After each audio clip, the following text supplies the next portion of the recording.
So you should see a poll here that has 3 questions. And I'd like you to answer those questions just based on your current knowledge of how classes will occur at different campuses this year. Can folks see the poll? I see. I'm getting some of the answers coming in here.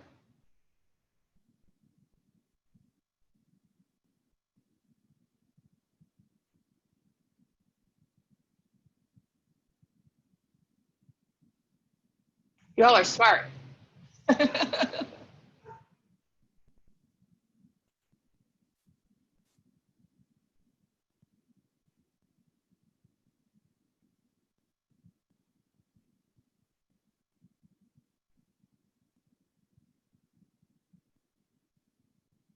Good. I'll give you another 15 seconds here or so. See a lot of responses coming in.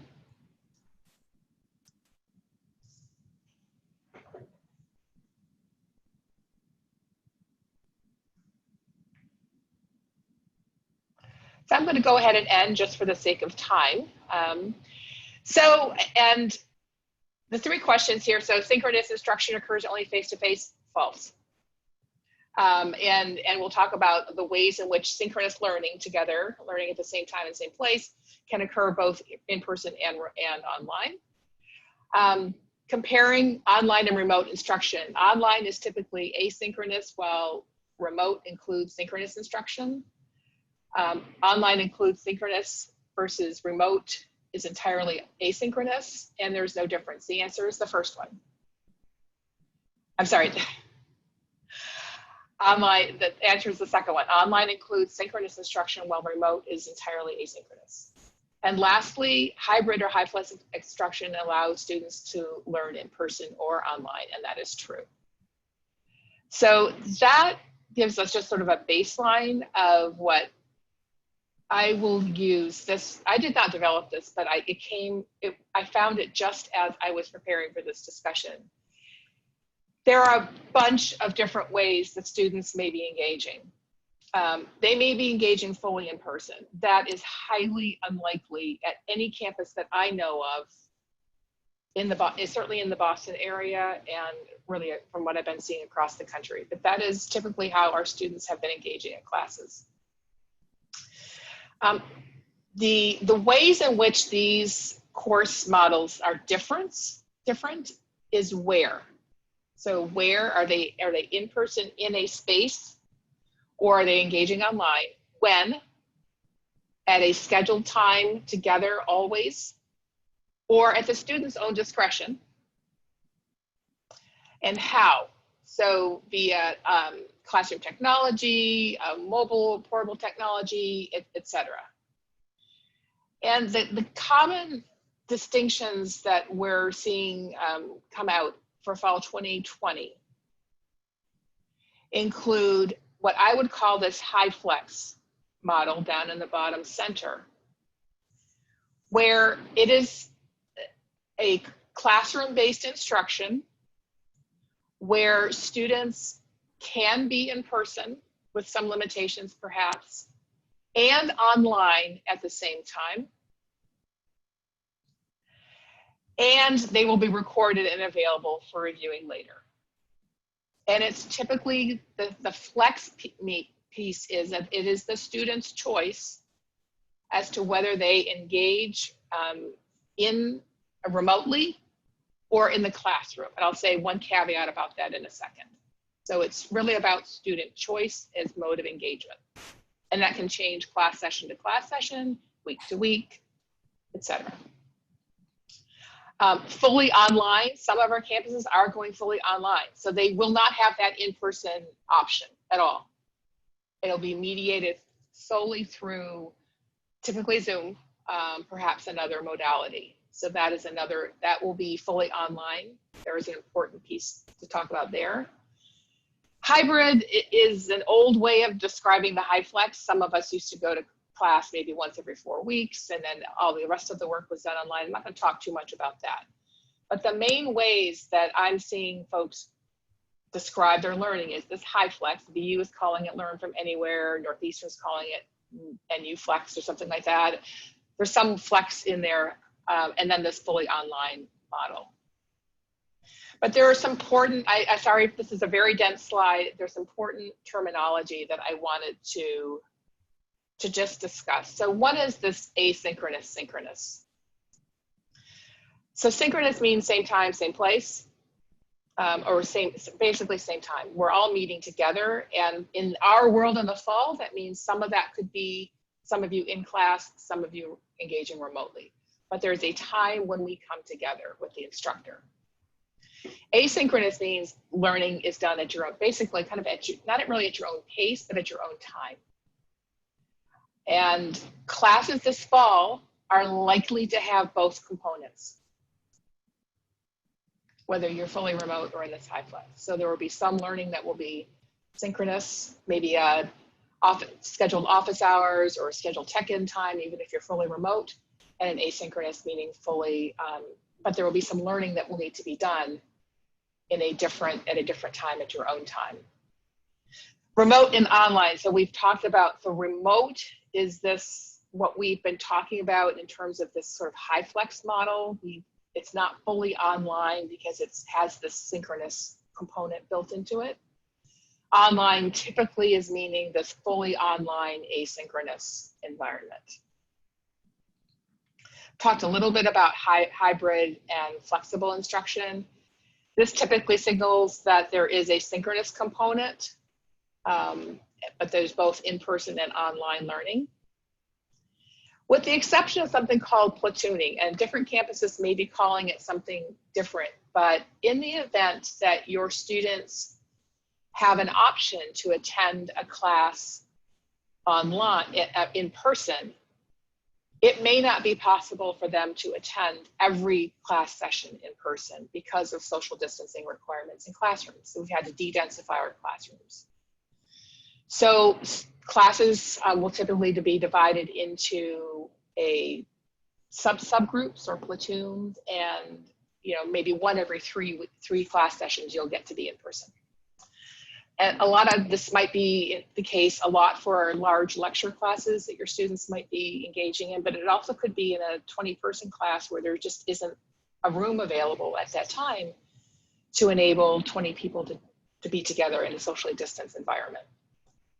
And I'm not going to really touch on this hybrid instruction. It's sort of an older version. We're not really doing that this fall. I should say there will be time at the end. I'm going to pace through this fairly swiftly, but I did leave time at the end for us to talk about for you to ask questions. I will try to answer them.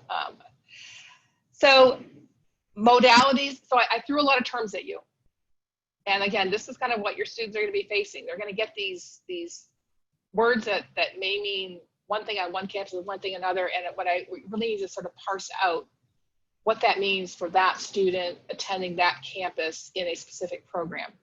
And that's going to be a challenge for a lot of you in terms of coaches, but it's an important thing for you to talk through with your students and make sure they understand exactly what their options are towards keeping them safe and able to learn effectively and successfully.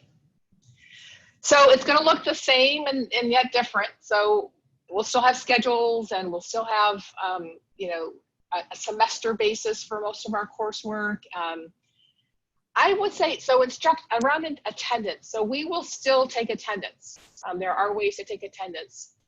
But just be sure that if your students intend to learn or can only learn remotely or online, make sure they understand the attendance policy for their class. Because some instructors may say that with the addition of a remote option, you are expected to be sort of more 100% compliant with attending class. So just make sure they understand what this remote environment means for how engagement will count towards that, because missing so much can affect their grades. Office hours and academic support, I think you're going to talk a lot about that in the next hour, but in terms of, they will almost all be done virtually. So that you should just, again, be comfortable and know how to access those support options virtually. And in most part, grades are returning to the more traditional letter grade, or however your campus traditionally grades. So spring was pass, fail, credit, no credit in a lot of cases because we had to make this adaptation, but your students should expect to be graded on a regular scale coming this fall.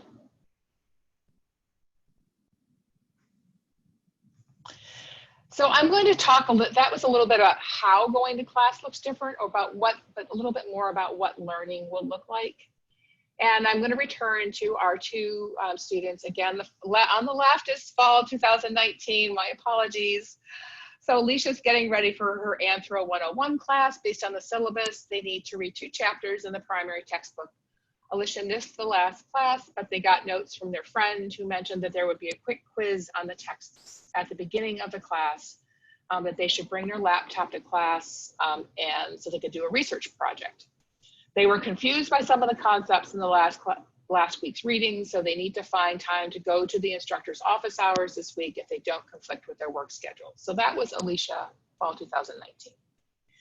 Rashid, fall 2020, is getting ready for his Calc 3 class. This week, his platoon is scheduled for class in person, but the forecast is calling for 6 inches of snow and below freezing temps, so he decides to give his in-person slot to his friend and attend remotely, even though his internet connection dropped in the middle of the last class. Consulting the learning management system module for class, Rashid notes that the instructor has posted a slideshow that he needs to review, in addition to the textbook chapter that he needs to review. There's also a link to a problem set that is due the day of class. Rashid missed a couple of questions on the last problem set, so he goes back to review the recording of the class where they worked similar problems. So very different ways of learning going on here. And I know you're all familiar with chat. I wondered if we could use the chat function here just to record answers to this question. So what is different about learning in those 2 scenarios? For Alicia in fall 2019 versus Rashid in fall 2020. What's different based on those quick scenarios? Can we maybe go back one slide to the 2 scenarios? Oh, sure, sorry.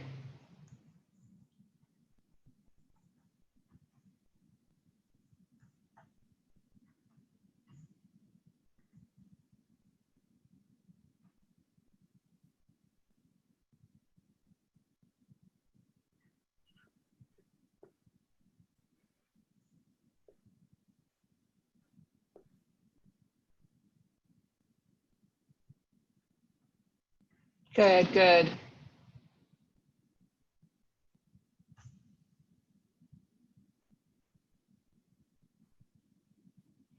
So I'm seeing a couple of themes emerge here.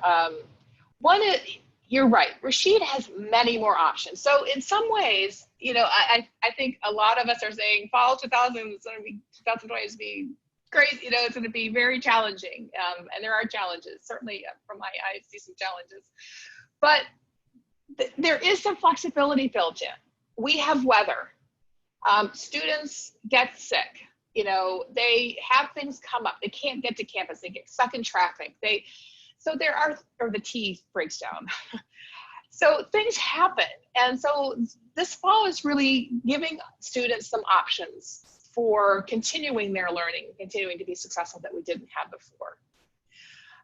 It is more complicated though, because I think the expectations are that not only will there be sort of the syllabus, the text we need to review, and that there may be other things that they need to do to prepare for class. Discussion board prompts. They may have to do a problem set, as Rashid has had to do. They may need to review some recorded slideshows, and typically those, or micro lectures that will help them with the materials that will be covered in a class. So there may be more for them to do in preparation, although they will have some options, and it will be easier for them to go back and review things that they maybe didn't catch the first time through. And so I think, you know, the tendency is to think fall 2020 is going to be challenging and difficult, but I think it's opening up some options and some spaces that will then you as their students coaches and the students will need to manage those options and those spaces. So this is my crystal ball. This is certainly how I'm thinking about my teaching this fall is, you know, so how will learning be different? So increased synchronous engagement of students learning remotely via platforms such as Zoom. So there will still be that synchronous aspect. Increasing use of learning management systems to deliver course content and for students to engage with the content, the instructor, and each other. I'm going to talk a little bit about learning management systems in a minute. I know for our own college, the move to remote in the spring uncovered the fact that not all of our faculty members were using our learning management system for their courses.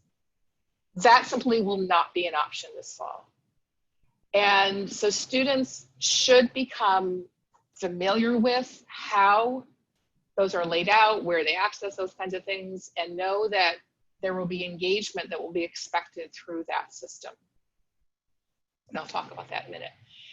And again, increasing emphasis on active learning before, during, and after class. So as I mentioned before, review things, not just the stuff that's on the syllabus but that's posted on the learning management system, take a quiz, et cetera. Students will be asked to use collaboration tools to participate during the class session, as well as outside the class sessions. And students may be asked to reflect on or demonstrate learning after class through journals, discussion posts, and quizzes. So again, it's this pre, during, and after. And the during piece could be through a synchronous learning time or in office hours or something like that.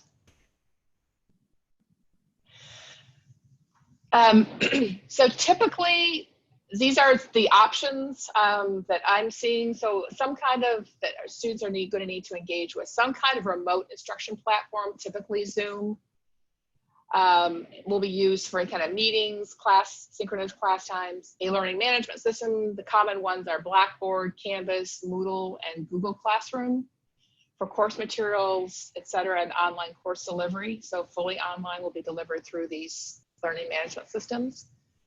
And then course tools. And we're going to talk a little bit about sort of what that Zoom, I know we're all kind of sick of Zoom, but this is the Zoom environment. For the most part, students will be asked to mute when they join, and most instructors would love to see your faces, but we know that also affects bandwidth. So, but you want to make sure you're familiar with those controls and what the norms are for those classrooms. Remind your students that, like this session today, most classroom sessions will be recorded, saved, and made available to students. They will be made available, typically the best practice is through the learning management system. So they're not going to be, you know, students should take care not to just post a recording out on a social media site or a site that's not password protected. That's a security thing. It also helps to keep the classroom community safe for students to engage and contribute. I'm just gonna check time here. Okay. But just remind them it's a recorded environment. Their words may be reviewed by someone else at a later time.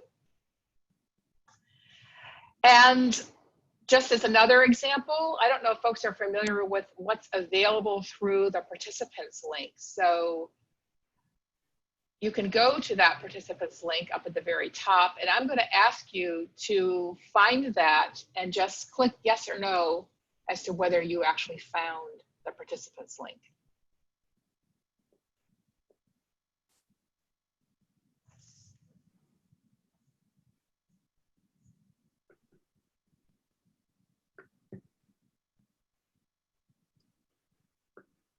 Excellent.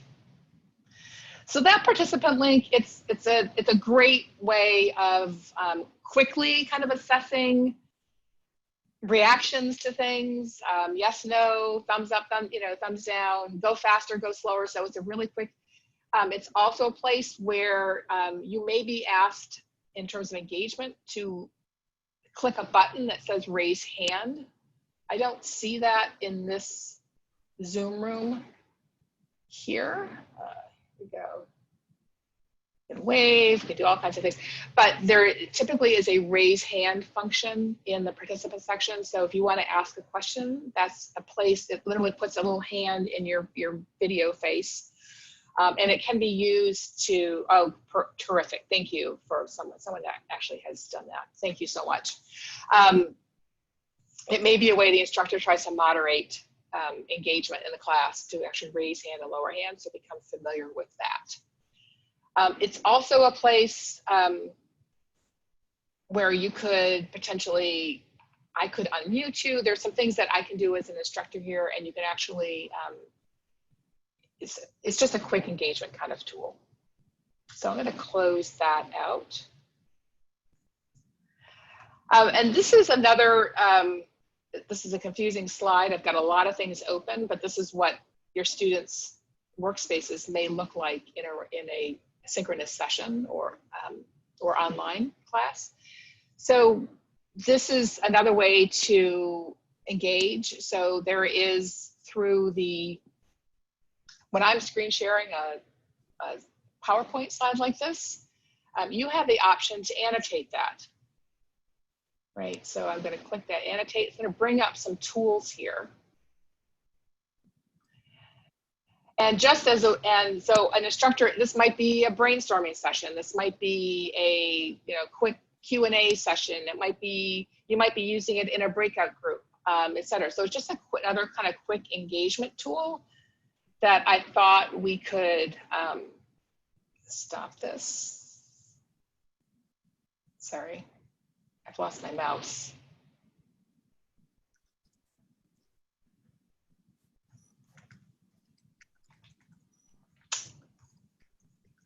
I'm sorry, I've just lost my,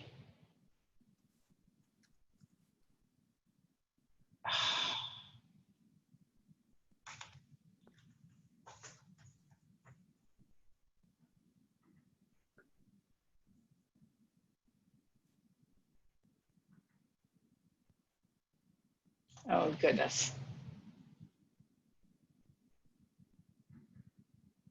I can't seem to clear out. Oh, I'm sorry, guys.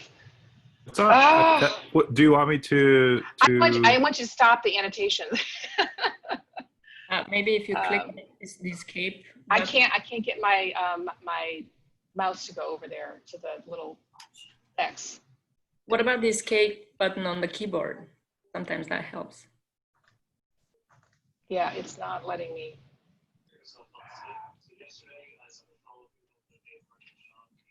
I could stop your sharing and then restart it. Yeah, if you could stop sharing and restart, yeah, that would be all helpful. Right. Sorry about that. No, it's all right. So this is going to happen. Yeah, exactly. Have some grace with your instructors who are going to be trying to manage this. Well, we're trying to fix this. That's a very appropriate question we got in the text, was whether instructors themselves are going to get any training or PD on how to use these resources. Oh yeah, so we do. So yes, but I would say certain campuses have been doing more of this along the way. But we have our Center for Teaching and Learning has been very actively posting training sessions about how to use Zoom, how to use learning management system, how to engage students in a remote environment, best practices. So we're getting a lot of stuff. It's yeah, but we need to practice too. So we need practice. We need to also then figure out how it will work in our classes. And basically, we're essentially redesigning all of our classes to be online classes this summer. Right. So given our time, I was going to have you actually practice that annotation, but maybe we'll take about 30 seconds to practice annotation. So what I would like you to do is go to that annotate function on your screen and just check in, say hello, put a star, put your pointer, add some text, draw a smiley face. I love it. But this is just, again, it's just another fun kind of tool that, not fun, voila.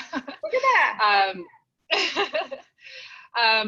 It's just another way that we're going to be trying to engage students and keep them active. Now, I will tell you, I teach at night, and my students largely work, I now teach graduate students, and they largely work full time during the day. And so I'm trying to find everything I can do in most, even in regular times, to keep students, what we call active learning.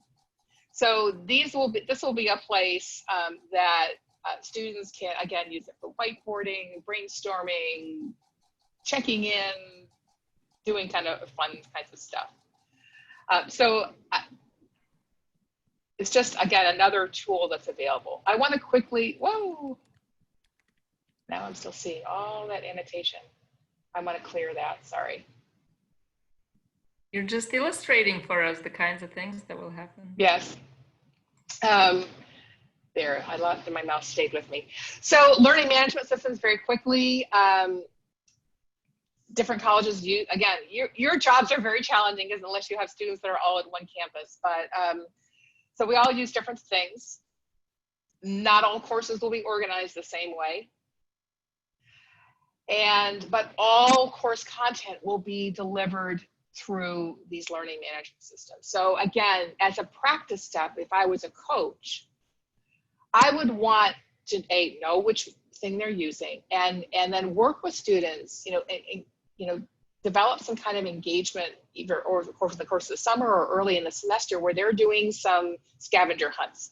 They're going and finding where they're locating, where they're going to submit their tests, and where they're going to submit their assignments, where they're going to find their readings. Readings will largely be all online. They could be different places. So how are they going to engage with this learning management system? Because that is where a lot of the instruction is being delivered. And just again, as a reminder, it's before, during, and after. So this engagement isn't enough just to read the syllabus and know I've got to read 3 things before class, and then go to class, take some notes, and I'm done. I think there's going to be more expectation that there's pre, during, and post for engagement. And again, lots of collaboration tools. This is probably where the students and you are all probably ahead of many of us, perhaps, although I would say pretty tech-savvy most days, is that we're going to be using things like Google Docs and Google Slides and Padlet and brainstorming tools that may not be solely through Zoom. So Zoom has nice features, it has some limitations. I'm not a big fan of its whiteboard, for example. So I will probably use a slide annotation tool. And so there will be oftentimes links that will be posted in the chat for you to actually engage. And so this is sort of the close of my sort of official tour through what fall 2020 might look like. And I wanted to use this moment to get you to practice going out again to the chat. I'm going to post a link here. And I'd like you to go out to that link and post questions, comments, concerns. And we'll then use that document to try to answer any kind of questions you have at this time. And maybe while people are doing that, I'll ask you one of the questions that came in the chat function while you were talking. Someone asked the question of whether students themselves will be getting some training at their respective universities on how to use these tools. And in particular, what services are you aware that are in place to support students with neurological or other disabilities that may have sort of an added level of difficulty managing all of these engagements? Yeah, thanks for that. So I'm not certain about what student training will be available. Right. I know at BU, and Mike Dennehy, my colleague, is here. I am not aware of any specific student training around using Zoom or engaging with this. So we are probably not the best example. And I know we have other colleagues from RCC and Benjamin Franklin and others that may be doing more of this. We have not done a very good job with that. So what I would say around your second question, and if a student needs accommodation, whether that is formal accommodation through ADA or an accommodation around engagement, they need a hotspot, now is the time to be engaging with those resources. Now is the time to request it. Now is the time to ask about it, because it can, a lot of times we wait until the semester begins for those things to, I'm in class, I need a recording pen, I need an extra time. They're going to be swamped.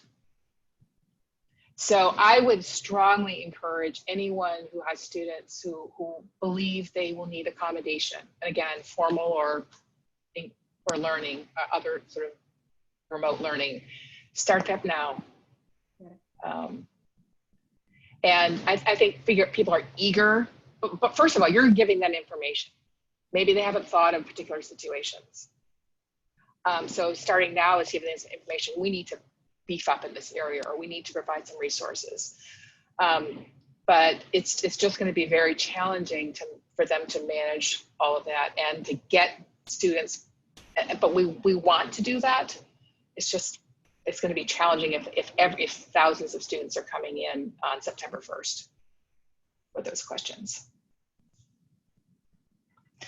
So, are students able to access course content through a university mobile app? Most students use their phones, click on the go. Yes, so I'm most familiar with, and again, if my colleagues at other campuses want to chime in with this, I'm happy to share the answer here. Blackboard does have a mobile version, and it's gotten much better. It used to be terrible. But we do have a remote version that students can access all of your content through an app, a special app. I'm just not as familiar with Google Classroom, Moodle, or Canvas. But I don't know if others share. So another, the added challenges for non-native English speakers. So will there be any help with that? So this is, I think one of the things I've been thinking a lot about in the past couple of years in my own teaching is universal design for learning. So, captioning. So again, it is something that we should be enabling on any of our micro lectures or our recorded slideshows, providing notes, etc., is to enable some kind of closed captioning, and that's obviously YouTube. You can enable it pretty easily. So that's one space where if we're doing, if I'm not sure that I can do captioning through the way I would like to do it, I will go to YouTube and record because I know it's available through YouTube. TESOL, or not TESOL, that's our program, but English language learners, I think it will be helpful if again, the recordings, oftentimes those are closed captioned and you can review notes. That's where the use of chat and that kind of thing will help a lot. But the captioning is, I think, the major way. I think, we have a very active and prominent deaf studies program. And so they argued, I think, appropriately, they needed to be online. They need faces. They need lips and they need faces to communicate. And so I think that is another challenge for students who may be have hard of hearing, is that this remote engagement mode may be the way they want to do it because they have facial expressions and lips. So, let's see, what types of accommodations are available to students with learning differences with the increasing prevalence of remote online? How are schools being intentional about setting students up for success? What about all the students that don't have a success? Yes, I know. I want to leave that question a bit for, I know it'll be discussed in the second session, but just to note that the online learning, so I'll give you a little example for one of my classes this spring. So a student had been not feeling well but was engaging in class. And we went to do a Google Share doc, and where I was asking breakout rooms to record, and then we were annotating each other's work. That visually was very challenging for her. And for me, I had to step back and say, instructor, not student, instructor, need to anticipate that in the future. And so one of the ways we can accommodate learning differences in any classroom is to provide multiple ways of engagement. So I should have allowed her to post something in a chat or some other back channel, or to upload a file that she had written, instead of sort of the only way of engagement sort of was being driven to this one document that she was finding it very difficult to navigate visually. And so I think part of it is on us. And that's, again, I'm designing my classes right now. Everything I do has a plan A and plan B for when technology doesn't work. And has a plan A, B, C for how students can engage and contribute, whether that's in the moment or offline. So students who are engaging with me synchronously will have opportunities to contribute to a document.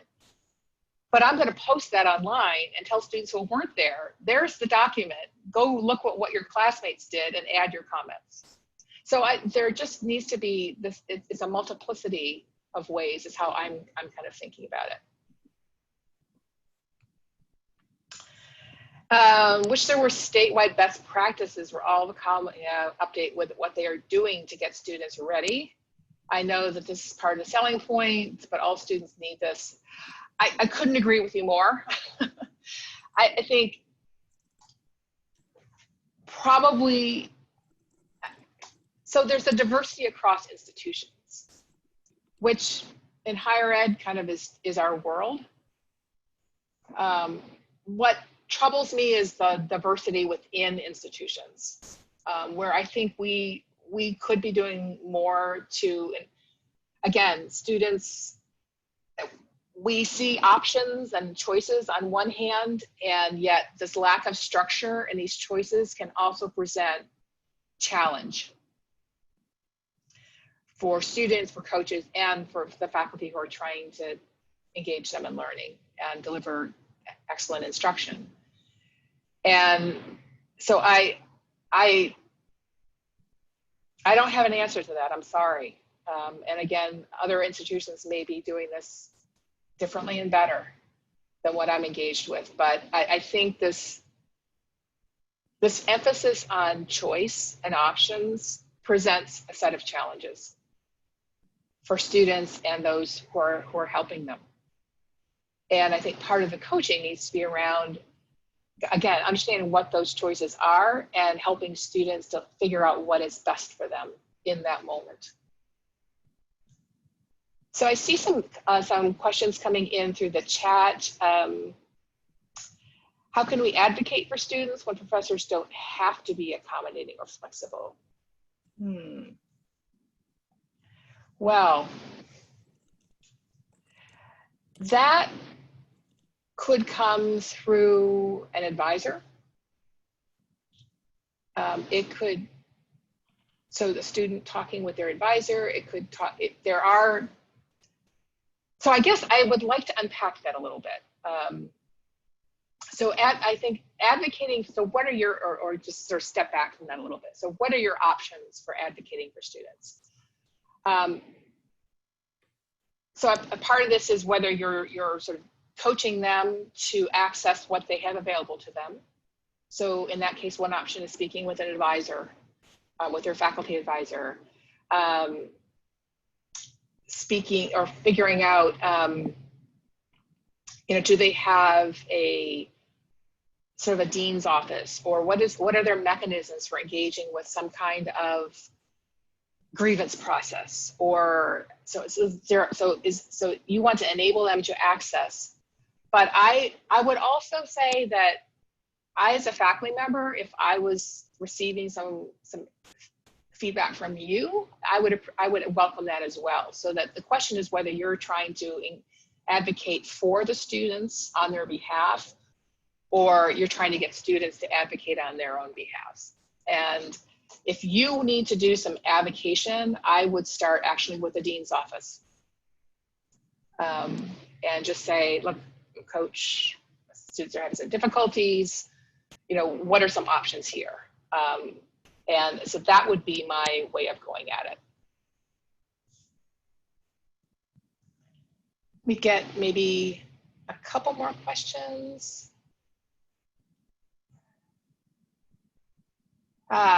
Do you believe professors will scale back some of their content by going remote?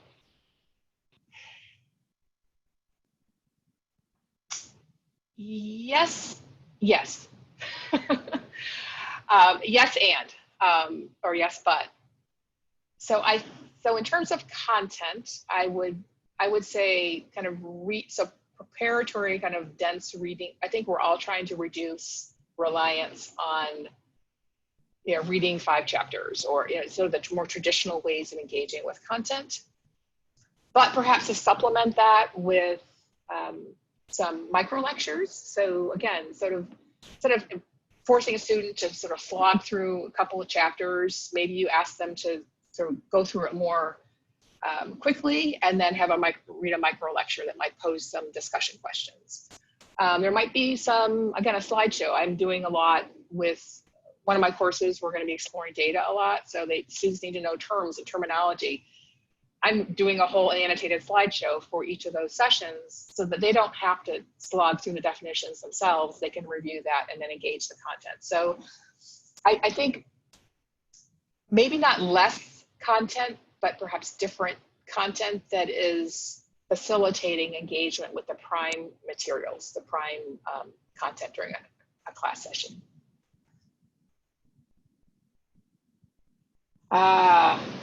I've heard of instructors overcompensating by giving more work because it's remote. Yeah, so this is the old remote is awful. Only face-to-face is perfect. We're all great in person, but, you know, and I couldn't agree more. I think part of and that's perhaps what happened in the spring, because it was such a big transition. We had to go boom, and all of a sudden they were like, oh my gosh, I have no idea if anyone's attending class or if they understand the content, so I'm going to give more quizzes and I'm going to do more of this. Now that we all at least have a month or two to take a breath and take a step back, and we perhaps have some access to training and things like that, I think most of us are trying to be much more intentional about not more content, but complementary content. Again, multiple ways of engaging or assessing learning, but not on top of one another, but as options for students to engage the best way they can. And similarly around, I heard a lot of it around assessment. So people were doing more quizzes, and that was very stressful for students. So I see more of a return to the norm on that front. I think we're at, yeah, time. So on that note, we may have to pause here, but Laurie, thank you so much this was very, very helpful and productive and informative. And I think it only raised more questions that some of our higher ed partners would be able to speak to, or direct the coaches on where to find answers. very stimulating. And for the rest of you, we will be sharing the slides that Laurie used today with you later. And if there are any more questions that come to mind, feel free to send them to us, and we'll see if we can get you some more answers. Thank you so much, Laurie. My pleasure. Thank you again. And again, I realize I went through a lot, and I probably raised more questions than I answered, but I hope I at least gave you a sense of what the fall might look like and ways that you can be prepared to help your students. And so thank you for the work that you do. It's so incredibly important and impactful. And if I can help to answer any questions or comments, I'm glad to do that offline. Thank you so much. My pleasure. Well, now we will transition to a conversation with our colleagues from a few key Success Boston higher education institutions. They will each speak for about 5 to 10 minutes, and we will have time for your questions as well. I may start by posing a couple that were repeated a few times in the Q&A. These folks probably don't need an introduction with most of you, but I'd be remiss if I didn't introduce them. On behalf of UMass Boston, we'll have Joan Becker, who is a Vice Provost of Academic Support Services and Undergraduate Studies. Kate O'Brien, the Success Boston Higher Ed Liaison at Bunker Hill Community College, will speak on behalf of Bunker Hill. We'll have Jackie Cornog, Dean of Students, speaking for Benjamin Franklin Institute of Technology. Kendley Val, Assistant Dean of Enrollment, will represent Roxbury Community College. And last but not least, Mike Dennehy, who is the Executive Director of College Access and Student Success, will talk to us about BU. And thank you, Mike, for making the connection with Laurie this morning and introducing her to us in the first place. Just to let you all know, tomorrow on day 3 of the Institute, we have also built in an additional 30 minutes to continue a conversation with our higher ed liaisons. So if there are any questions that come to you later, or we just can't fit in today, just know that that conversation will continue tomorrow. With that, Joan, perhaps you can kick us off and talk to us about UMass Boston. Sure. Thank you. Good morning, everybody. It's great to see you. UMass Boston will be offering instruction mostly remotely this fall.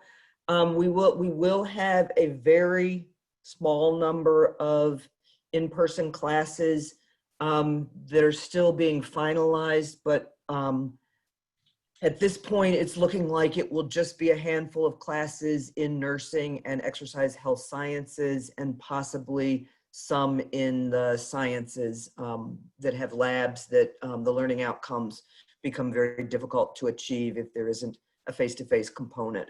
And in the nursing and exercise health science ones that will be on campus will be ones that are classes that are, in order to deliver the learning outcomes, they need to happen in the simulation rooms that we have. And as our dean says, it's kind of hard to certify a nurse is well-trained if they've never touched a patient. So we're working very hard to have a very limited in-person component for students who curriculum absolutely needs that. But everyone else will be having their courses either remotely, i.e., as Laurie said, scheduled at a particular time, with much of the instruction being delivered virtually, but people will see each other and interact, although many of those classes will use kind of a hybrid technology to have recorded lectures and micro lectures and have those available for students. And then we will offer a complement of traditional online asynchronous courses. Our faculty have been working really hard since even through the transition in the spring, but since classes ended to, we made the decision relatively early to be primarily remote for the fall. In part, we wanted our students to be able to plan, but we also wanted to give our faculty sufficient time to really dig in this summer and make the kinds of changes that they didn't have time when they really only had about 10 days notice.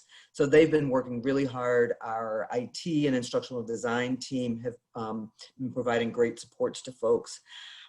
We also are working, we have an academic continuity task force that's doing a lot of planning right now. And one of the subcommittees is developing a series of activities in collaboration with the Division of Student Affairs that's going to be offering a series of things focused on restorative justice and anti-racism and anti-white supremacy work, and trainings for faculty, senior administrators, staff, opportunities for students to engage in training, and for us to have an ongoing set of conversations about really important issues around what it really means to be an institution that cares about cultural wealth and equity.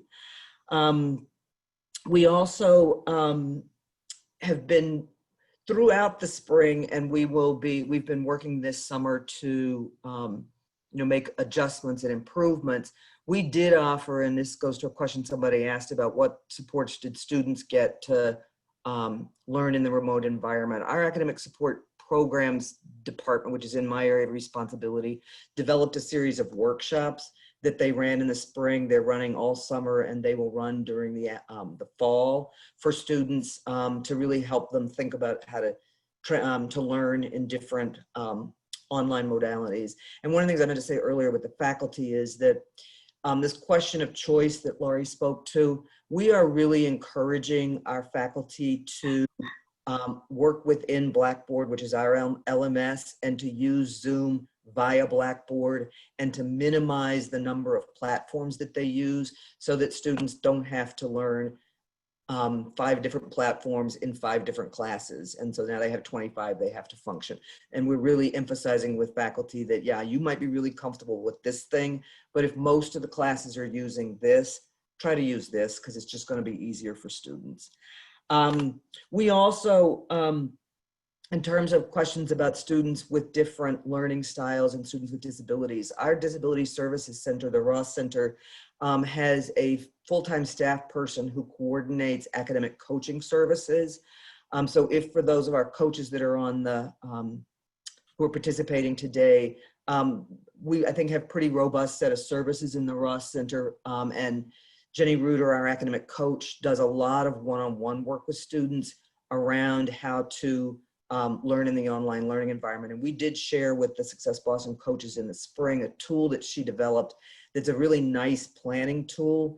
And we are really encouraging all of our coaches to use that planning tool or a version of it with the students that they're coaching, and to go class by class and develop a plan for how the student's going to attack it. And it raises a lot of the questions that, Laurie, that you did around the things students need to think about as they get prepared to engage in that class.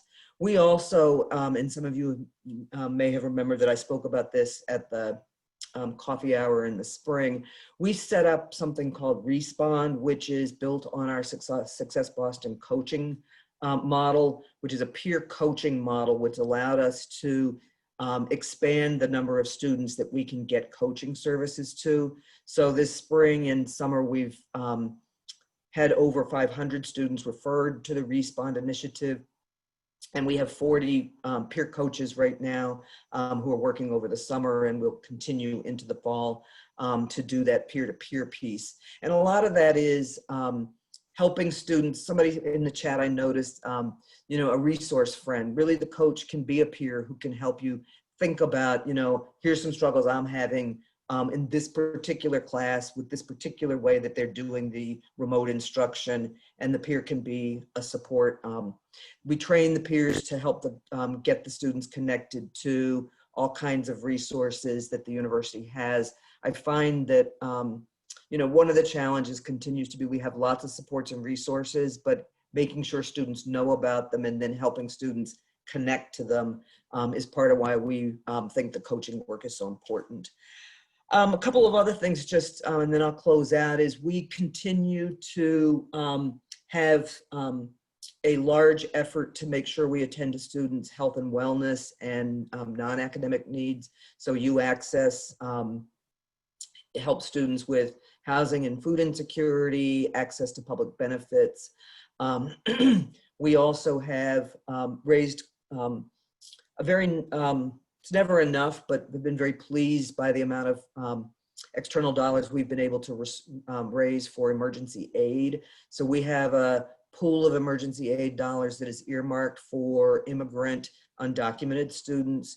We have another pool earmarked for first gen students. And then we have another just sort of pool for our general students. We also, in terms of our CARES Act student facing money, we gave out about $2.4 million in late May, early June in round one. We're going to launch round two starting in a week or so, coinciding when the bills go out for the fall, and students will be able to request CARES support for expenses from the summer or anticipated expenses for the fall. And so we will be making those awards to continuing students late in the summer going into the fall. We do plan on having a third round of CARES money. So we're planning on leaving a little bit for later in the fall, or depending upon what it looks like for instruction modalities for the spring, we may see what happens with that. So we're about to do round two, and we'll have a third round, as I said, later on in the fall or early spring. And I'm going to stop there and turn it back to Antonia. Thank you very much. Happy to answer questions later. Thank you. Thank you, John. We'll reserve the questions for the end. So if you guys want to, just feel free to toss them in the chat function. We'll now go to Kate O'Brien, who will talk to us about Bunker Hill Community College, which is one of the top enrollers of VPS graduates. Kate, remember to unmute yourself.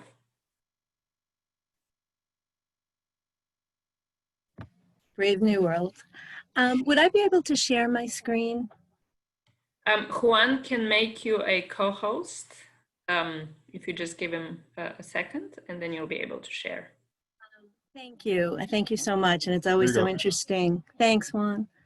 To hear from other people and to hear from Laurie helps me think of what we want to do on campus for our coaches. The students at Bunker Hill were emailed a document today that I have here that you can't see, but it's 2 pages long explaining what's happening for the fall. And the reason I wanted to share my screen was to show all of you where you can find information and how you can assist your students. The document has a lot of information on it. So basically at Bunker Hill, let's see, my screen, my desktop. Hopefully I can do this. There we go. And you all can see this now? Are you seeing the Bunker Hill screen? No. You're not seeing the Bunker Hill screen. Try it again. This is why I am not being a teacher this semester. There we go. Now you can see it? Great. Got it. So we have developed a virtual campus is what we're calling it at Bunker Hill. And it's to help people from any location look at what we have to offer and to get in touch. We have, even from a distance, we're here for you. We have chat functions. We have one-on-one appointments you can set up now. You can apply, you can chat with admissions and anyone from our website. You'll also see this banner on our website, which has all the information of fall 2020 course information. And this is pretty much verbatim what students got in that email today. And it explains the synchronous and the asynchronous. Thank you, Laurie, for the definitions. And the various types of course scenarios that we're providing, whether they are remote and synchronous, remote and asynchronous, hybrid and remote, lecture and remote, lab and remote, or just strictly a web course. It is on their self-service when students register for classes now, so they can see the format that the classes are being offered in. And we're looking to the coaches to help explain to the students, this is also very new, what this means for students. When you look at the college reopen plan, there's a manual you can look at. It's 12 pages, it's a fluid document, and it's very intense. It talks about the stages of reopening. We are going to be entering our stage 3 on July 27th. Sorry for the scroll. I think here it says we're doing it on August 1st, but there will be personnel, 20 to 25% of our staff will be back in the college on July 27th. Everyone will enter through the B building. For those of you who know our building, masks will be required, and we will have some masks for students if in some way they forget their mask. This document also will show you the document that students need to fill out and staff need to fill out in regards to if they've been subjected to someone with COVID, if someone in their family has COVID, if they haven't been feeling well, and it explains all the contact tracing and such. So this is again on our website under the banner, which you'll see on every opening screen. Our resources and support are also under the response to COVID. So if you click on that, you will see information about the course delivery, which I just went over. But as Joan mentioned, I do want people to know our dish food pantry is still running, although it's running remotely. If students live within a 10-mile, students, faculty, or staff within a 10-mile radius of the Bunker Hill campus, they can log into our dish food pantry and food will be delivered. They can select the delivery day. That is still happening. We also have Chromebooks available for students, which we started in the spring of 2020. And students just need to fill out a Qualtrics survey. This is the online survey. This is for rental, these Chromebooks. And they don't need to pay for it. There is a charge placed in their account, but when they return the Chromebook, the charge is taken off their account. So this is helpful for students who need some technology help. I will talk about the CARES Act as well. Here too, you can click and see our live chat. And as I said, the majority of our departments, you can live chat various times, and those are specified in here.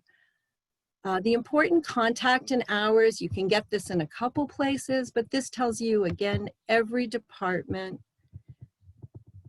and the way to contact, the hours that you can contact. Via chat, you can always email, and there are direct phone lines. So for admissions, for advising, for assessment, and it goes on and on. Our Chelsea campus will be open similar to what Joan mentioned. We're going to have maybe 20% of our classes, and the majority will be our labs that will be on campus.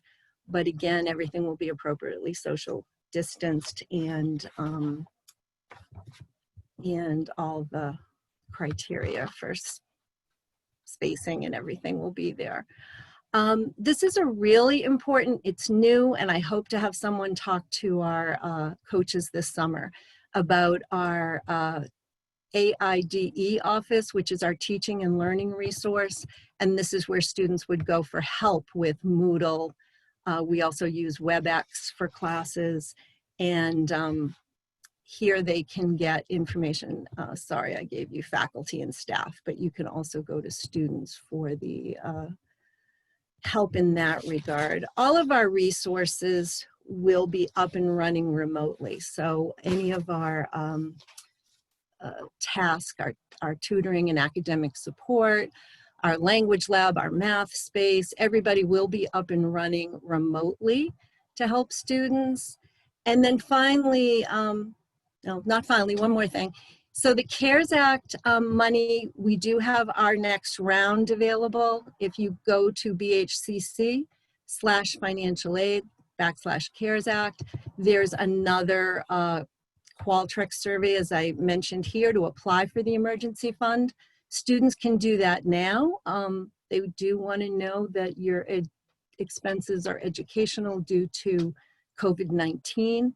And this website here will tell you how much money we have given out, what's been distributed so far. So please feel free to look at that and let your students know if a Chromebook would not suffice for a student's particular academic, the classes, they can use this money to request a laptop.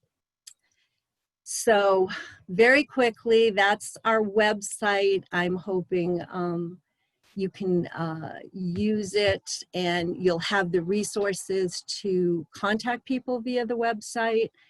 Finally, as far as what we're doing for our Success Boston coaches for the summer, we have invited coaches to our Advising in Life MAP professional development. And there'll be, there was the first session on July 10th, and we had some coaches there that were actively involved. We were happy to see them.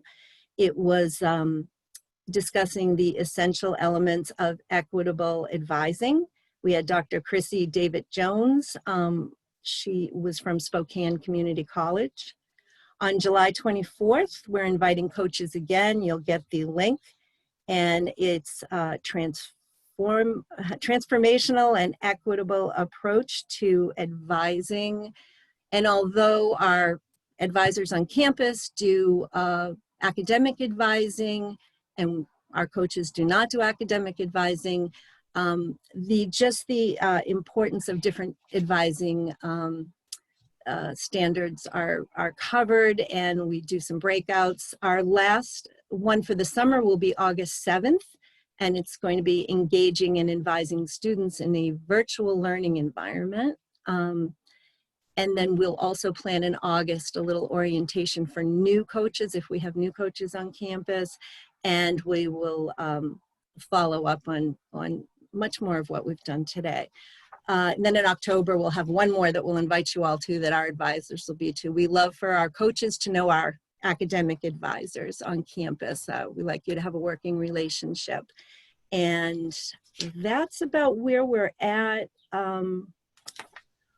right now. Tomorrow, Colleen Yee, our Assistant Director of Advising, will be on as well to answer questions, because she knows more of the academic day-to-day advising that's being done. So she can answer some questions. Thank you so much. Excellent. Thank you, Kate. Perfect. Let's go to Jackie Cornog next at Benjamin Franklin. Jackie, we can't hear you though. Yeah, I'm muted. Oh, better. It's better. Okay, good. Morning, everyone. Nice to see you. Thanks for having me. I'll just quickly, if you aren't familiar with Benjamin Franklin Institute of Technology, we're a small school in the south end of Boston. 2 years from now, probably going to be in Nubian Square, hopefully, if all goes well. We have about 500 students.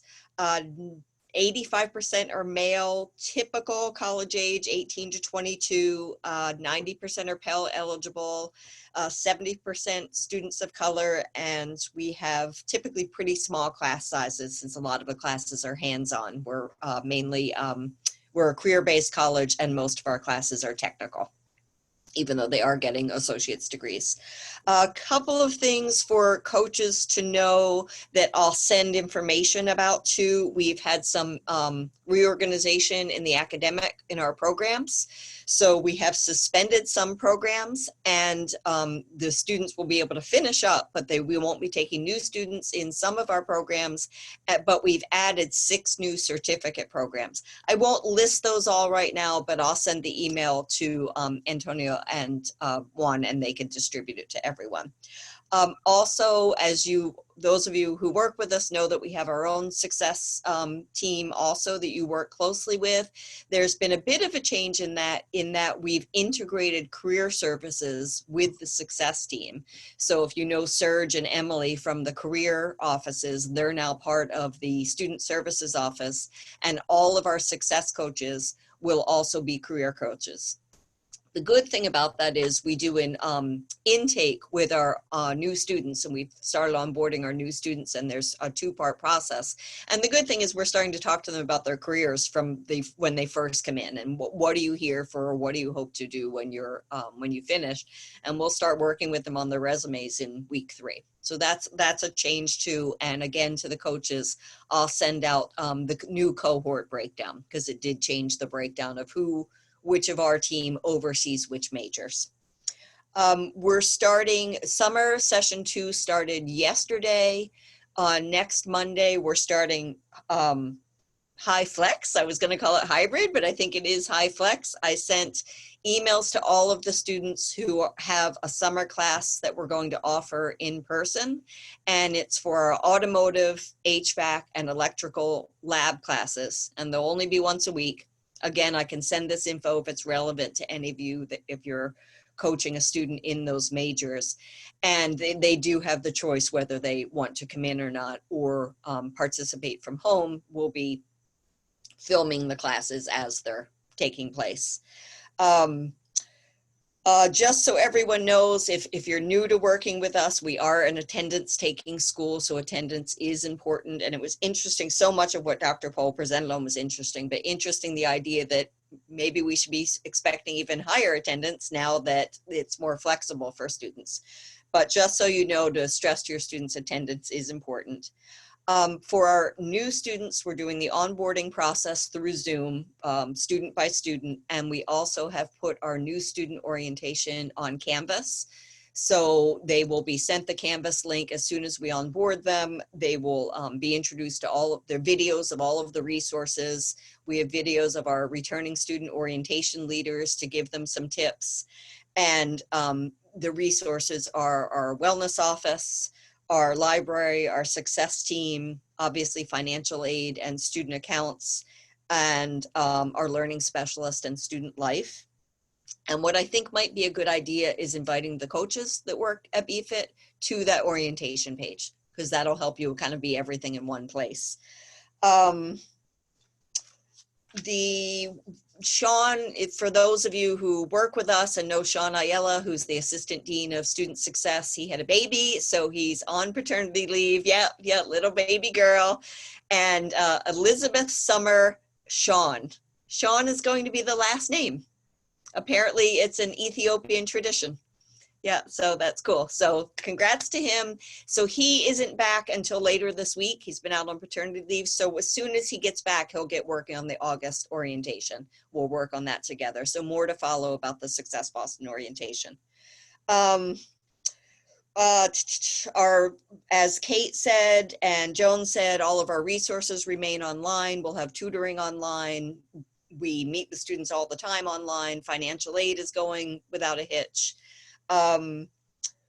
We have CARES funding also.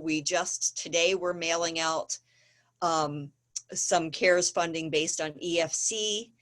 We also have CARES funding for our emergency fund, which we have an application for similar to Bunker Hill. So encourage your students. There is money out there. They do have to have been enrolled during after COVID in spring 20 to be eligible. And there are a couple other eligibilities if you want to let me know, but most of our students are eligible. And we're doing a big push this summer to make sure all of the returning students have the technology we need. they need, since most of our classes will remain online for the fall, except as many in-person hands-on labs as we can safely bring in. I've heard, and I think it's finalized, that our new incoming students will be getting Chromebooks. So more to follow about that. If you have students coming, have them ask us about that.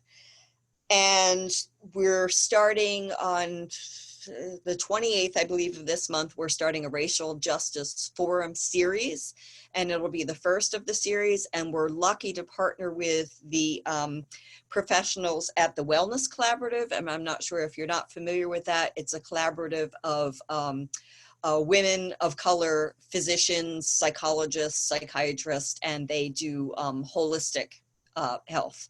So we're really, really glad that they're going to be helping us with the first, and we hope to have a community-based organization help with each forum in the series. And then I thought there was one more thing I was going to say that had to relate. Oh, you all, every time Joan or Kate said something, or it made me think of something else.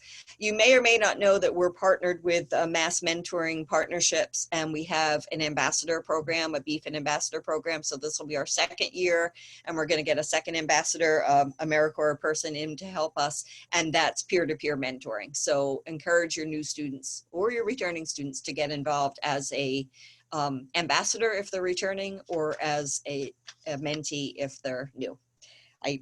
That was a lot. I think I've covered everything. So thank you, and please let me know if you have questions. Thank you, Jackie.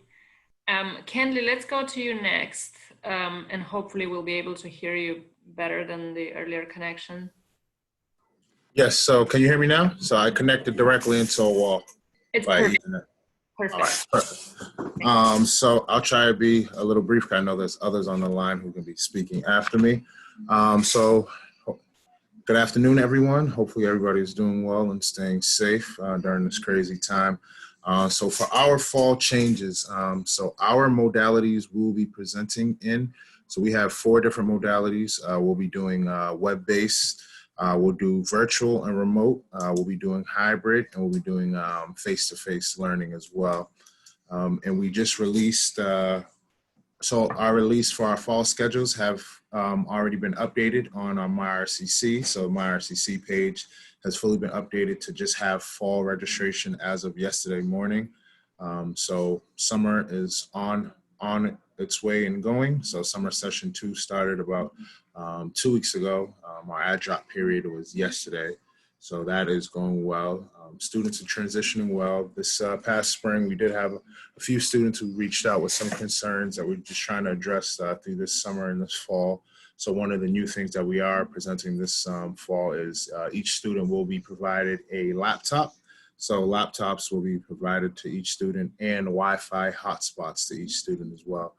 So if they need it, they could just request it to IT. IT will also be sending out student surveys to these students to see what their needs are, and they get to keep the equipment too. So we were able to get this grant to be able to secure this equipment for these students for not only just now but for the future as well. Because what we did in the spring, we had about I want to say about 45 students who requested laptops, and we had laptops on campus that we used from our registration, our open registration period that we have on campus. So we were able to divvy out those computers. And Kenley, is it laptops or is it Chromebooks? We got a question in the chat. Laptops. Thank you. So those students will be able to pick those up starting the 3rd week of August. So if they're registered for fall, they can start making appointments with IT to come start picking those things up. But we have also expanded all of our virtual offices. So our virtual office hours are basically from 8 to 6 o'clock every day. I feel like I'm on from 7 a.m. to 10 p.m. most days.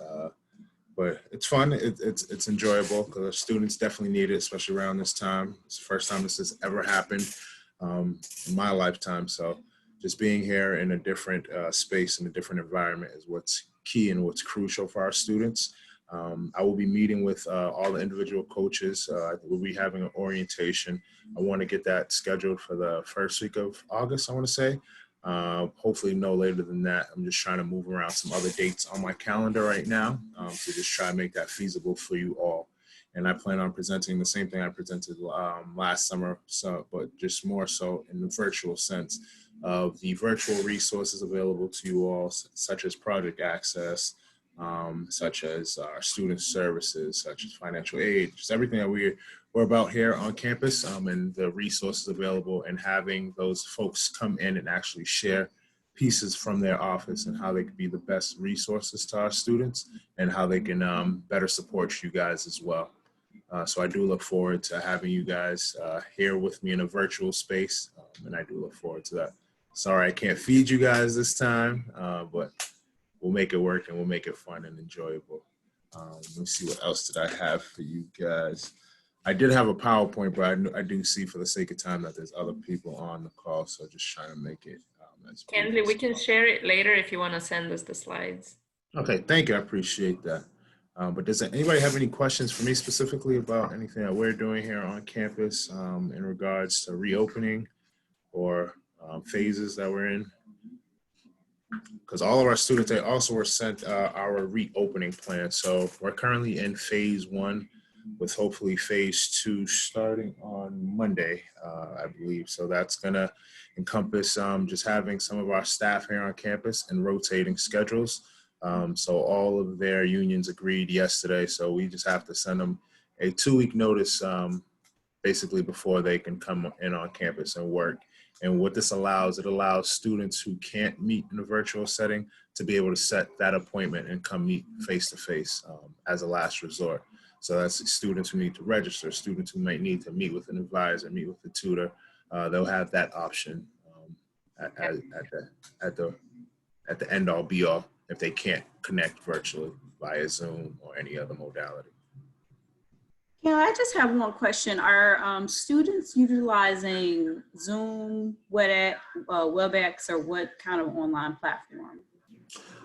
So they are using Zoom for most classes. And so we're trying to get everybody on the same platform.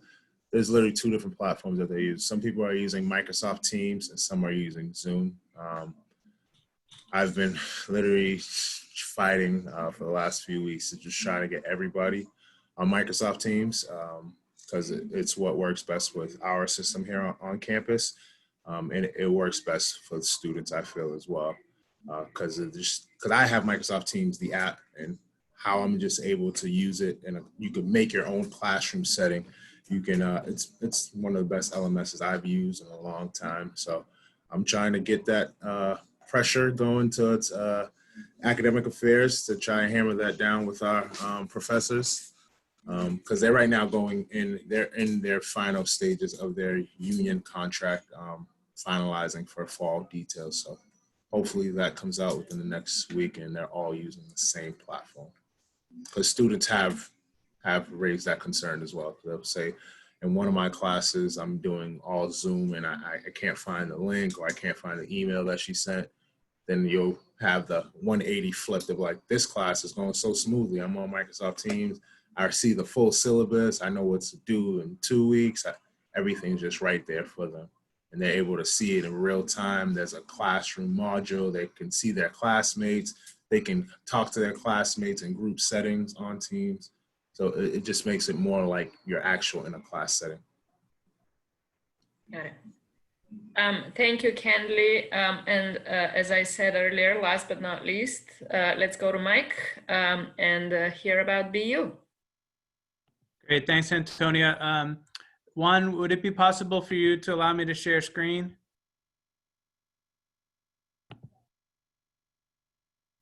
The answer is yes. He's probably muted. So Juan, when you get a chance. Yep, just made you co-host. Great, thank you. All right, so good morning again, everybody. I want to try to give you all a quick update on kind of BU's plans to reopen in the fall. It's been given the acronym Back to BU.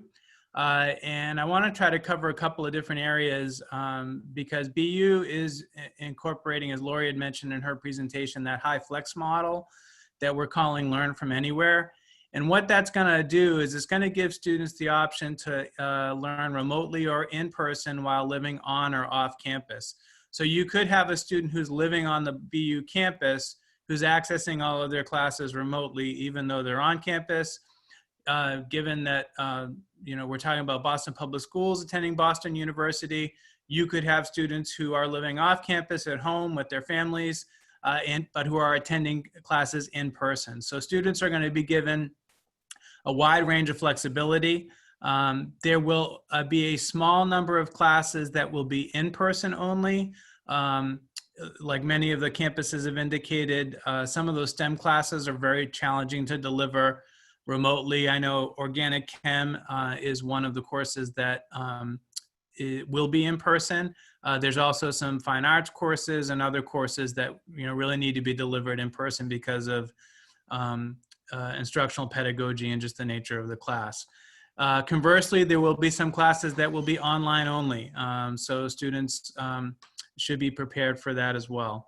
BU is in the process currently of outfitting all of its classroom with technology that allows for remote learning, as well as in-person seating will be greatly reduced. So I've heard some estimates for rooms that have fixed seating, like auditoriums. Their capacity will be reduced by as much as 85%, whereas classrooms that have movable seating, those classrooms could be reduced by as much as 50%. In accordance with public health guidelines, classes may be split into rotations that allow students, that allow for physical distancing. So in theory, you could have a class that meets on Tuesdays and Thursdays. Half the group would be in person on Tuesdays. The other half would learn remotely. And then they would flip on the Thursday. And really public health guidance is really going to be driving that. BU being in Boston, will be following the Boston public health guidance, which is a little more restrictive than some of the state guidelines.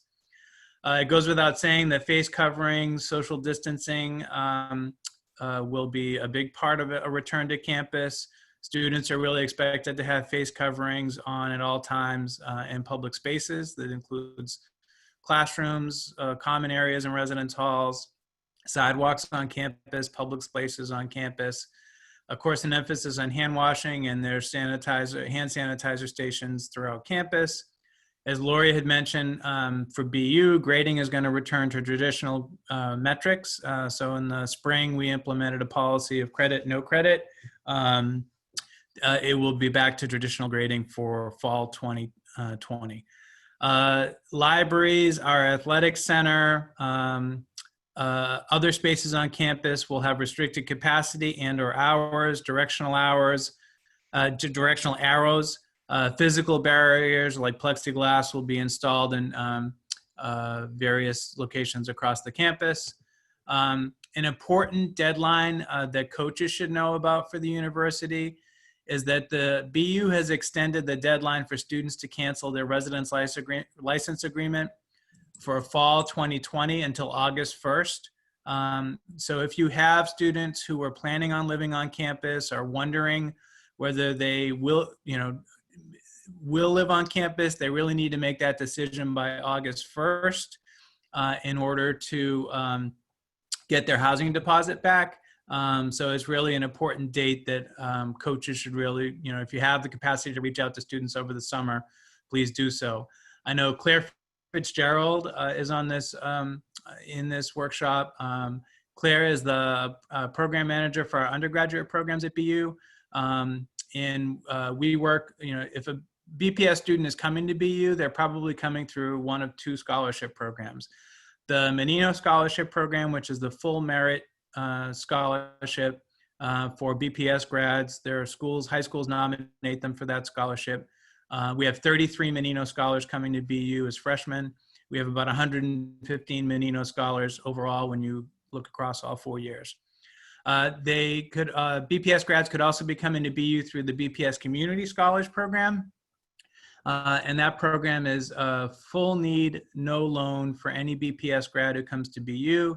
And there's a community service component to that program for BPS scholars. So for that program is open to first-year freshmen, but also to transfer students.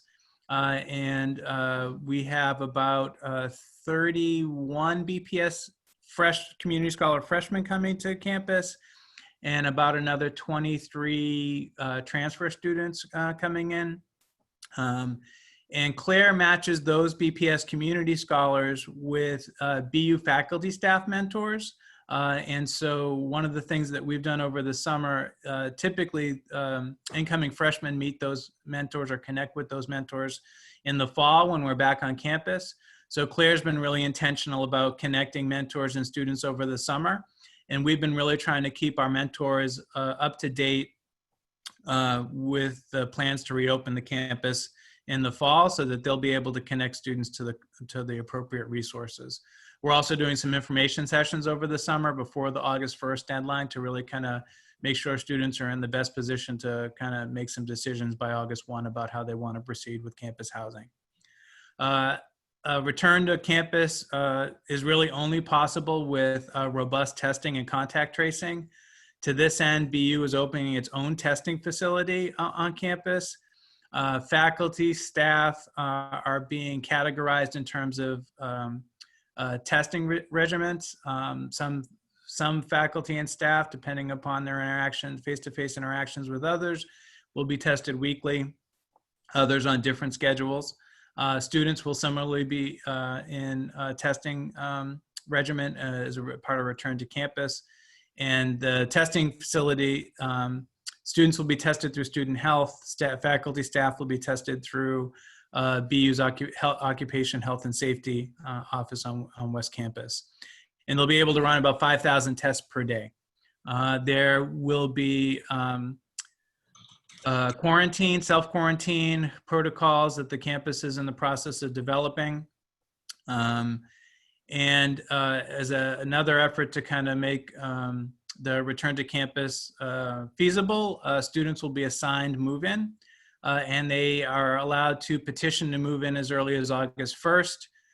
But students need to move in on their assigned move-in time in order to provide for the appropriate social physical distancing required for a move-in. There'll be an emphasis on contactless transactions, so the dining hall being one example, but there are others on campus where it'll be swipe or touch or tap technology that will be used as part of those transactions. Cleaning protocols will be, of course, following the CDC guidance. In the spring, BU invested in a number of sanitizing tools that they hadn't had prior, and so rigorous cleaning protocols will be part of that. For the residence halls, the university has gotten rid of all triples and quads, so students will be only in doubles or singles, and the residence halls are going to be organized around households. So, for instance, for those of you who may know the BU campus, if I'm living in Warren Towers, which is that really large residence hall right on Commonwealth Avenue with the 3 towers, I'm not going to be able to have visitors from friends who may live on West Campus and Rich Hall. So if you're in a residence hall, you're really not going to be allowed to have guests. You can't even have other BU students visit you in that residence hall. There is a dining hall in Warren. Students who want to access that dining hall will only be able to swipe in during designated meal periods, so they can't just swipe in and go to another part of the residence hall. And then lastly, I know CARES funding has been talked about a lot. BU received $14 million in CARES funding in the spring. The university has allocated all 14 million of that to students, but students who have need can work with the Office of Financial Assistance, and there is a emergency fund that's in the Dean of Students office as well. So I think I'm right at about my 5 minutes. I want to make sure I save time for questions for the panel, so I'm going to end there. Perfect. Thank you, Mike. Now, let me go through a couple of questions that we received in the chat function from more than one person, and then we'll open up for those of you who just want to ask a question for any of our 5 representatives. Now, one question that we got gets at how your institutions plan on tracking attendance or monitoring which students are coming, because some of you are offering options like platooning or being there for lab classes, particularly from sort of the contact tracing aspect. Does that make sense? And this question is for any one of you who wanna share about your institutions. I'll go first. We're still working it out because we're still finalizing which classes will be able to be on campus, but we're going to have a very rigid, very strict, you can only come in through this this door and you must exit through that door kind of thing. So it's going to be very restricted, and there will be a check-in process, and we'll follow all the protocols of having to take people's temperature, et cetera. And so it's not to be determined, but it will be communicated to the students who will have access. Right now, you can't go on campus without permission, and you have to check in with campus police in order to be authorized to, and you have to be authorized to move around. That's the same at BFIT next week. Luckily we're starting with a small group, but they can only come in one entrance. They've been told this already. We're going to have a self-assessment check-in that asks them, health questions, health related questions. We have that where we're going to do it through a link of Google Docs right now, but we're eventually going to get an app that will do that as they're coming in, and they all need to report that they're there, and then the attendance will be taken in classes as it ordinarily would in person or online. So we actually just changed our card services here on campus. So each one of the doors, the students will need to tap in with their IDs. So we have real time of who's in each building and where we're at on campus. But for each specific class, professors will still be taking attendance as normal.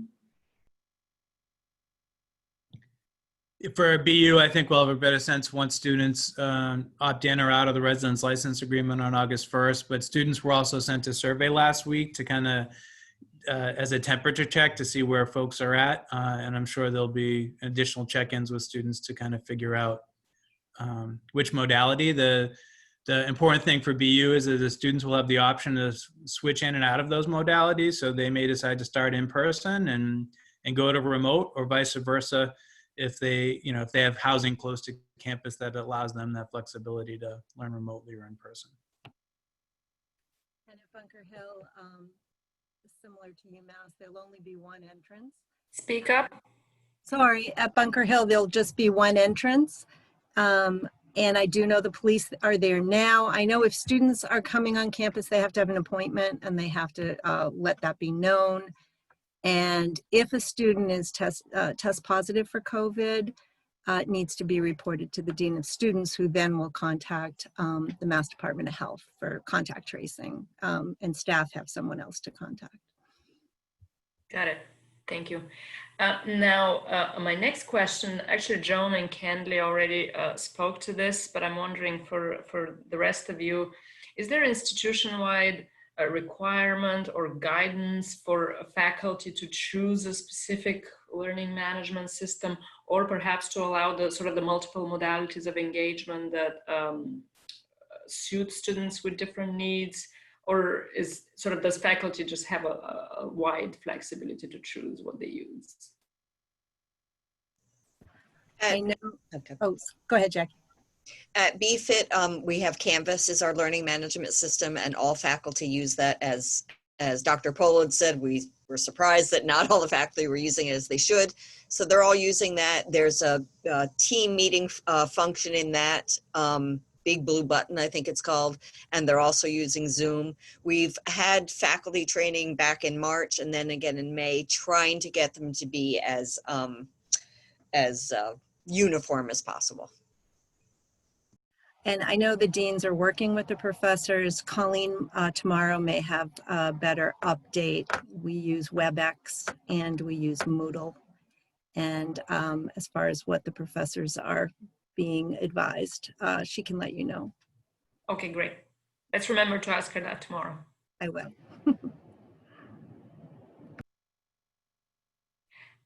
Maybe I'll ask one last question, and then I'll open it to the rest of you. Now, Kate, Jackie, and Kendley, you guys already talked to us about this, but I'm wondering if Mike or Joan or Danielle, if you guys can tell us about maybe any upcoming events or orientations or meetups that coaches should be aware of and sort of putting on their calendar, or whether it's a formal orientation or just a different kind of virtual informational meeting. Yeah, I mean, we are doing an orientation as we always do. Danielle, do we have the dates for that yet?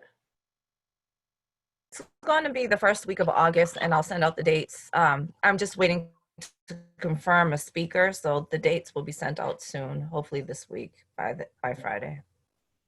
Yep. So we'll be doing that, and we've been continuing our regular coaches meetings during the summer, and we'll continue those during the academic year. Yeah. So every Tuesday we've been meeting, except for this Tuesday. I didn't want to Zoom people out because of the Institute. So we'll go back to meeting next week. Thank you. Mike, were you going to say something? Yeah, BU took its freshman orientation virtual in June, so they all happened on Fridays in June. So. Got it. And in terms of students, we did most of the freshmen in June. We had a overflow. One of the interesting things, ironically, I don't know if other people are finding this, but for new freshmen, we're bursting at the seams. Really? Our international numbers aren't good, but overall, our overall undergraduate numbers are up a little bit compared to where we were last year. So we have a huge freshman, not a huge, but a big freshman class. And for those of you who know our Directions for Student Potential program, I didn't mention that earlier, but we are doing a 6-week virtual summer program. And we were, back in the spring, we were very worried about that because those are often our BPS students and some of our students who may not have had as much academic preparation. And they've been having a great time. We have 309 students. It's a record number of students, and they're just having a great time and really excited about the fall. Wonderful. I'd be remiss if I didn't note that Juan added a shout out in the chat that we've gotten a lot of feedback from coaches that those weekly sessions at UMass Boston that Danielle has led have been very helpful. So thank you. Now with that, we have a few minutes for maybe a question or two that any of you can ask that you didn't get a chance to already put down in the chat function. So open mic, everybody.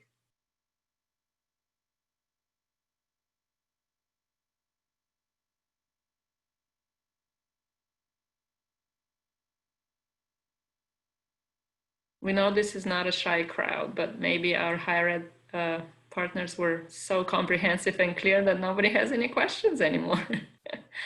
Mike? I do have one comment, and it kind of made me think through when Laurie was giving her presentation, is that and this was in the comments in the chat, is that there's more options for students with the remote learning, but there is less structure. And typically, I think where a lot of college freshmen struggle is going from high school, which is highly structured, with the exception of maybe this past spring, to a much less structured, more independent learning. So if you take something like that, which is typically a problem, it gets exacerbated by even less structure in the college setting. And so I think where students are going to need a lot of help is providing that structure. So making sure that, the students are getting into a routine. Laurie talked about attendance being important and knowing those attendance policies. But I think that lack of structure, I think we're dealing with it as professionals, right? So that lack of structure in a typical day will be an issue. And the more that students can get into a routine and add structure, and then also find those things that are wellness, right? So when we were planning for this panel, one of the things I wanted to find out is what are the gym hours at BU going to be, right? Because that's an outlet for students to de-stress. So making sure that students are connecting to those things that help them de-stress and providing structure to their day is really going to be more important now than ever. And it's typically an area where freshmen struggle because they go from a highly organized day to a less organized day in college with more independent learning. And it'll now be exacerbated by so many of the different options for learning. Thank you. Lisa Patrick asked us what would be probably the last question for today in the chat. Are any of your institutions using a sort of a texting bots, chat bot tool to stay connected and engage students? Not yet, maybe. Well, we're using Admit Hub. We piloted it around admissions and enrollment pieces. And we're just now, because we got some additional funding, going to be moving it into the other kinds of services. And so it's not quite sure how it's going to work, but we're using Admit Hub and gets good reviews. So if anybody has any experience with it, let me know. Admit Hub. Admit Hub. Like to admit a student. Yeah, but it's a chat bot that's used, like Georgia State's been using it. They started using it to reduce summer melt between the point of students being admitted to actual enrollment, which we did a pilot this year on, but we're now they rolled it out to do it as a chat bot more comprehensively, and they love it. And so that's what we're gonna see if we can roll out. They've done also a test pilot, and I could be wrong. I'm thinking it's Geico or GetGo, or yeah, it might be GetGo, but I'll check with Colleen. I'm not sure where we're at with it, and she'll address that. We have a texting feature, but not a bot feature. And we've also talked to the folks at Georgia State. So it's something we'd like to look into too.